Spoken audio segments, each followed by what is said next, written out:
We start a topic, the topic is consumption function. Basically अभी तक आपने aggregate demand और एग्रीगेट सप्लाई के बारे में सब कुछ पढ़ लिया कि एग्रीगेट डिमांड होती क्या है, सप्लाई क्या होती है, ये सारी चीज़ें हमने देखी।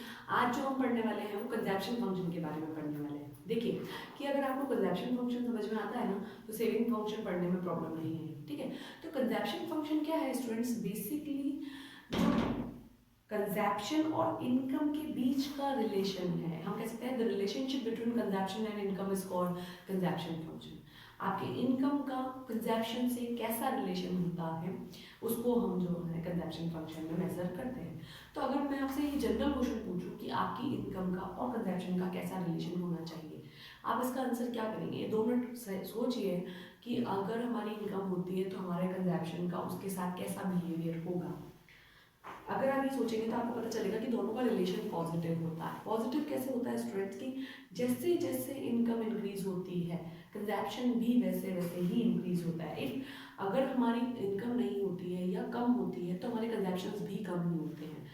बेसिक है कि आपकी जैसे जैसे इनकम बढ़ती है तो आपकी जेब जो है अलाउ करती है खर्चों को, तो उसी तरीके से हमारा कंजप्शन भी इंक्रीज होता है। तो हम ये कह सकते हैं कि the relationship between consumption and income is called consumption function. Consumption function की बेसिक जो आपकी कह सकते हैं डेफिनेशन है वो आपको बहुत अच्छे से याद हो गई होगी। The relationship between consumption and income is called consumption function. ठीक है, इसमें क्या सीन रहता है स्टूडेंट्स, ये देखिएगा आप। Households consumption expenditure is an important components of aggregate demand. हम कह सकते हैं कि एग्रीगेट डिमांड का बेसिक और मोस्ट इम्पॉर्टेंट कंपोनेंट होता है कंजप्शन। ठीक है, it is directly related to level of income. ये डायरेक्टली रिलेटेड होता है इनकम से। ये हमने देखा था कि जब हम एडी को पढ़ते हैं तो 2 लेवल पर मेजर होते हैं, इनकम लेवल पर और प्राइस लेवल पर। इनकम लेवल से कंजप्शन का सीधा सीधा पॉजिटिव रिलेशन होता है। The functional relationship between C and Y is called consumption function. मैंने अभी भी बताया कि the relationship between C and Y is called consumption function. It reveals the behavior of householder consumption expenditure with respect of level income in the economy. ये आपको बताता है कि आपका लेवल क्या रहेगा एक्सपेंडिचर का इकोनॉमी में। ठीक है, stating the behavior of C with respect of Y, economists have identified the following points of the central significance. आपको जैसे जैसे आप आगे बढ़ते हैं वैसे वैसे सी और वाई के कैसे रिलेशंस होते हैं और क्या क्या इनमें चेंजेस आते हैं वो आपको देखने को मिल जाएंगे। There is always some minimum level of C. ये मैंने आपको बताया जिसको हम ऑटोनोमस कंजप्शन कहते हैं, उसको यहाँ मिनिमम लेवल ऑफ सी बताया गया है कि जब भी आपकी इनकम जीरो होती है तब आपके कुछ ना कुछ मिनिमम लेवल ऑफ कंजप्शन रहता है जिसको आप ऑटोनोमस कंजप्शन कहते हैं। ठीक है, y equals to 0, this is called autonomous consumption. This leads to negative saving. ये आपको बताता है कि या तो ये आपकी नेगेटिव सेविंग है, यानी आपने किसी, जैसे हमारे पास इनकम नहीं होती फिर भी हम कुछ खा रहे हैं तो ये हमारी नेगेटिव सेविंग को शो करता है कि हमारी जो पुरानी सेविंग्स थी हमने उसको काटा है और उसके बाद में हमने कंज्यूम किया है। ठीक है, हो सकता है ऐसा, और ऐसा ना हो तो हम बोरोविंग्स यहाँ पर यूज करेंगे बिकॉज हम उधार लाकर ही फिर खाते हैं।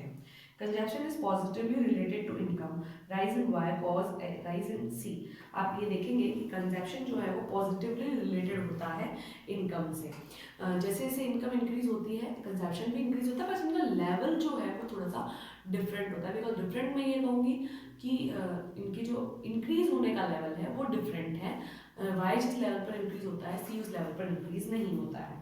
ठीक है, फिर हम कहते हैं the entire increase in Y during a particular period of is not converted into C. हम ये कह सकते हैं कि वाई जितनी भी चेंज हुई है वो पूरी पूरी सी में चेंज हो जाए, ऐसा पॉसिबल नहीं है। इसमें एक मिनिमम लेवल होता है चेंज होने का, उसके साथ बाद में जो है सारा का सारा सेविंग में चेंज हो जाता है। ठीक है ना, अकॉर्डिंग टू दिस हम ये कह सकते हैं कि अगर हम इसको देखेंगे तो वाई और सी का जो रिलेशन है पॉजिटिव है, बट वाई का इंक्रीज होने की रेट जो होगी वो सी के इंक्रीज होने की रेट से डिफरेंट होगी। ठीक है, और बाकी का जो पोर्शन होता है वो सारा का सारा जो है आपका हम कह सकते हैं कि सेविंग में चेंज हो जाता है। ठीक है, तो जैसे आप देखेंगे कि वाई है और सी है ट्रांजैक्शन। ठीक है, तो ये 0 है तो ये 20 है।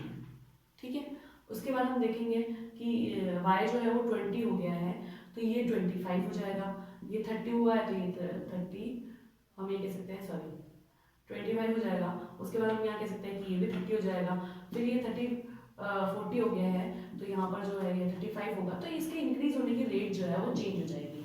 अगर आप डायग्राम देखेंगे तो ये हमारा y है, ये हमारा c इस तरीके से इसका रिलेशन बनता है। यहाँ जो आपको बताना चाह रहा है वो ये कह रहा है कि सी है ग्रेटर देन वाई, इसका मतलब यहाँ हो गया है कि ये माइनस सेविंग को शो करता है, नेगेटिव सेविंग यहाँ पर आपको नजर आएगी। यहाँ जो है वाई ग्रेटर देन सी है, यहाँ पर प्लस सेविंग, यहाँ पर जो हिस्सा है वो हमारा पूरा पूरा पॉजिटिवली सेविंग्स में चेंज हो जाता है। ठीक है, तो यही आपको यहाँ पे बताना चाह रहा है कि इनकम जो है वो इंक्रीज तो होती है, साथ ही साथ कंजप्शन भी इंक्रीज होते हैं, बट इनकी इंक्रीज होने की जो रेट है वो डिफरेंट रहती है। ठीक है, इसका डायग्राम आपकी बुक में बहुत अच्छे से दिया हुआ है, उसको आप एक बार रीड आउट कीजिएगा ताकि आपको कोई भी हेल्प मिल जाए या कोई प्रॉब्लम ना आए।